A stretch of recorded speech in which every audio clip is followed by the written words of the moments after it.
All right. Repo Man 64, video number 2. Glass Darkly Ministries found something, and I wanted to point it out to you. She is so elated and excited about the rapture.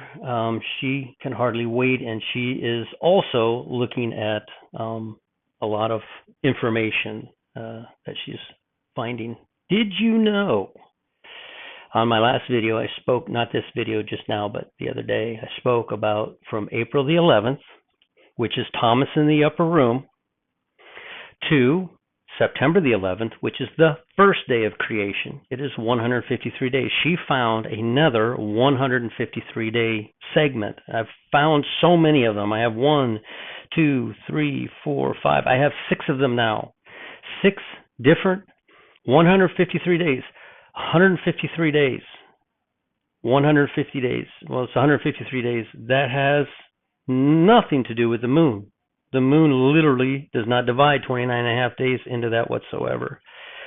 But the moon will be in play this year for Rosh Hashanah, Feast of Trumpets. It will fall into place. It does this every 19 years. It falls into place, and it's pretty cool how it's fallen into place this year. So not only am I looking at this date, or I always have been, the date never changes for me. Tishri 1 is always September the 15th, but so is everyone else who is watching the moon. Again, the moon for me is a very important sign, but it's a reflection of Christ. We are not Christ. We are not perfect, and we don't always line up like we should. All right, so I wanted to show it to you. She found this one right here. From Thomas in the upper room, down here at the bottom, April the 10th. The next day would be day 1. You count 153 days, and you land on the day before creation begins, on September the 11th. So, 153 days there. Whoops, that last video just finished uploading. 153 days from Thomas in the upper room to creation.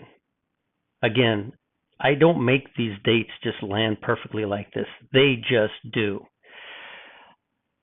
Again, here, 153 days from the second Passover, which always lands on April the 29th, which is IR 14th.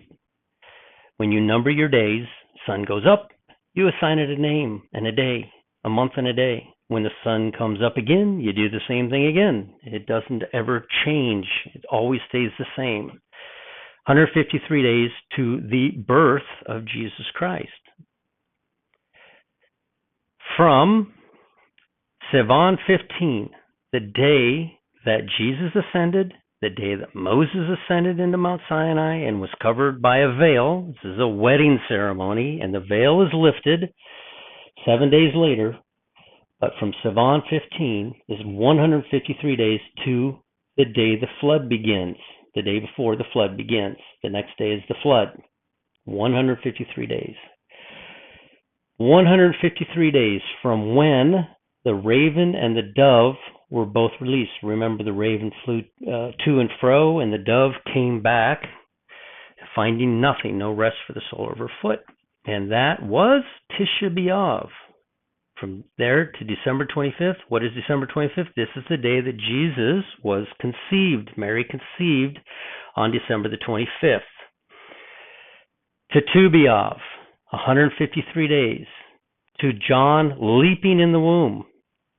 This does not line up unless you assign a day, every single day, the sun comes up to a date on the calendar. And if you don't use this here as the length of each month, if you use any other, if you use, I mean, honestly, from the beginning of the year, they were 6 days, 7 days behind me. Now they're 2 days behind me. I said it was on July 30th. They're looking at August the 2nd. You know, that's 2 to 3 days right there. What happened to those 4 days? They just disappeared? Is there a month here that I'm missing, a Nisan or an Iyar or Sivan that has 26 days in it to compensate for that? And the answer is no. These are the days of the month, 364 days in a year. All right, so to be off, we keep going forward.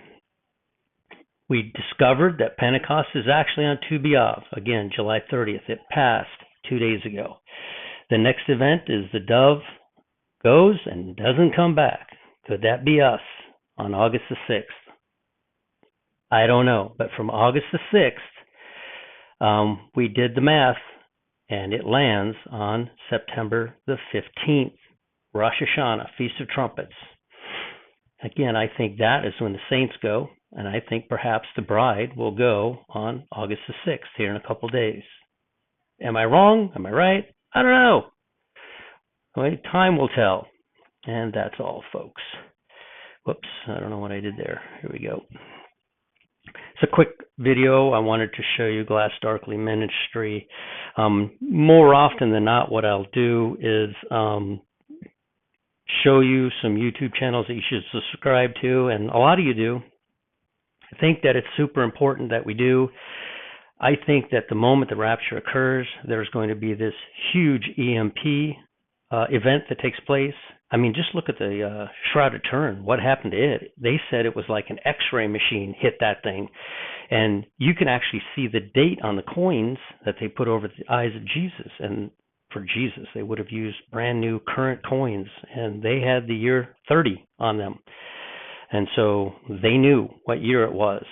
And these coins, like I said, didn't like a negative on a picture. It's like a negative, the Shroud of Turin, and they went through and they've done all kinds of testing, and it's absolutely incredible. And I think that Jesus, although God, was human, he resurrected, and it caused quite a stir when he did it, because it says that when he died on the cross, many graves were thrown open, but when he rose, they rose out of their graves at the same time. He was first, and then they rose. It's almost like the graves are thrown open, and then 3 days later, as the graves are sitting there wide open, they rose out of them. They didn't. I guess they didn't cover them back up. I don't. Maybe there's too many of them. I don't know how many rose, but it's quite an event. So please go subscribe to Glass Darkly Ministry, and she has a lot of good videos in there, and hopefully, prayerfully, some of these YouTube channels will make it through. RapoMan64, video number 2. I'm going to be right back with number 3. Whoops, I did it again. How do I do this? Okay, there it is.